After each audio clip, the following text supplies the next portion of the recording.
गोपाळराव तिवारींना प्रश्न विचारायचा आहे। गोपाळराव, अमित शहांची उपस्थिती हा मुद्दा तुमच्यासाठी संवेदनशील आहे का? झालेला लाठीचार्ज आणि सिवानमध्ये पॅलेट गनच्या माध्यमातून वापरल्या गेलेल्या फैरी हा मुद्दा जास्त गरजेचा आहे?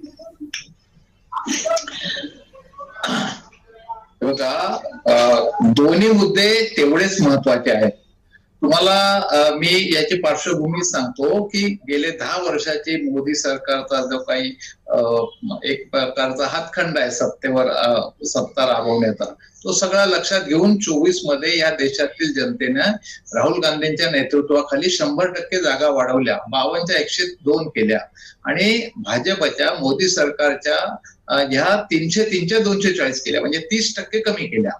आता हा 10 वर्षाचा अनुभव देशातील जनतेने लक्षात घेऊन एक देशाला मजबूत विरोधी पक्ष नेता देशातील जनतेने संविधानाने दिलेला आहे। जरी 24च्या लोकसभा निवडणुकीत काँग्रेसचं अकाउंट सीज केलं, त्यांनी 370 केलं, त्यांनी राम मंदिर केलं, त्यांनी ईडी, सीबीआय, निवडणूक आयोग ह्याचा अतिरेक अनैतिक वापर केला, तरी देखील या देशातील जनतेने विरोधी पक्ष नेत्याला मजबूत त्या ठिकाणी संरक्षण दिले। पटकन आपण मुद्द्यावर येऊ। मुद्दा अमित शहांची अनुपस्थिती आहे की मुद्दा खरं बोलणं संसदेत हा असला पाहिजे?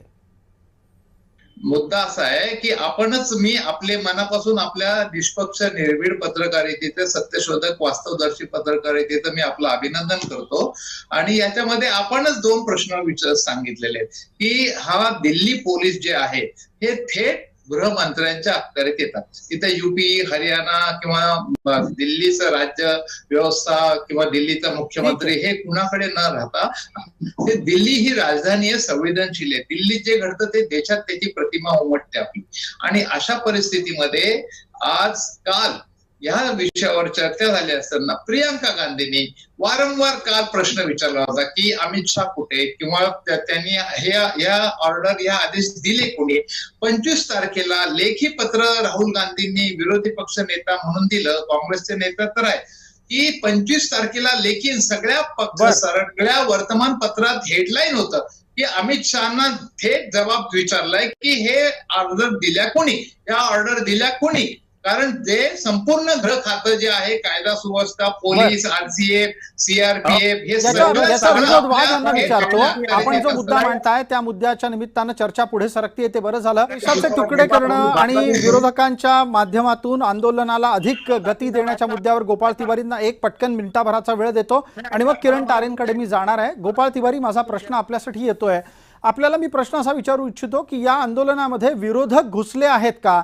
तुम्हाला या आंदोलनाचा फायदा उचलायचा आहे का? आणि टप्प्याटप्प्यानं आधी आपण केंद्रीय शिक्षण मंत्र्यांचा राजीनामा मागितला, मग आता गडकरींच्या मागे लागलात, आता तुम्ही अमित शहांचा राजीनामा मागताय, हे सगळं ठरवून आहे का?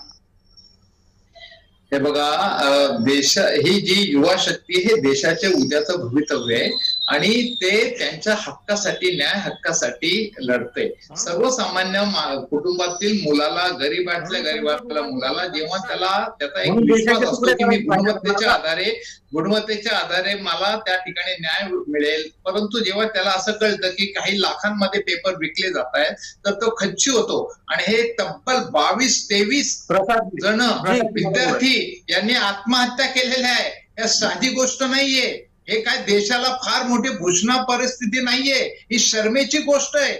आणि त्या ठिकाणी कालपासून जर तुम्हाला विचारताय तर ते सांगायला अमित शहा का नव्हते तिथे? बरं गोपाळराव तिवारी, आपण आपल्या नेत्याचं एक वक्तव्य ऐकलं असेल, मी मध्येच आपल्याला एका गोष्टीसाठी थांबवतो। राहुल गांधींनी एक वक्तव्य केलं जे आम्ही आता टीव्हीवर पण दाखवलं। राहुल गांधी असं म्हणतात की असे गोळीबाराचे आदेश हे गृहमंत्री देतात, आम्ही पण सरकारं चालवलेली आहेत। मग आता मला एक छोट्या प्रश्नाचं उत्तर द्या गोपाळराव,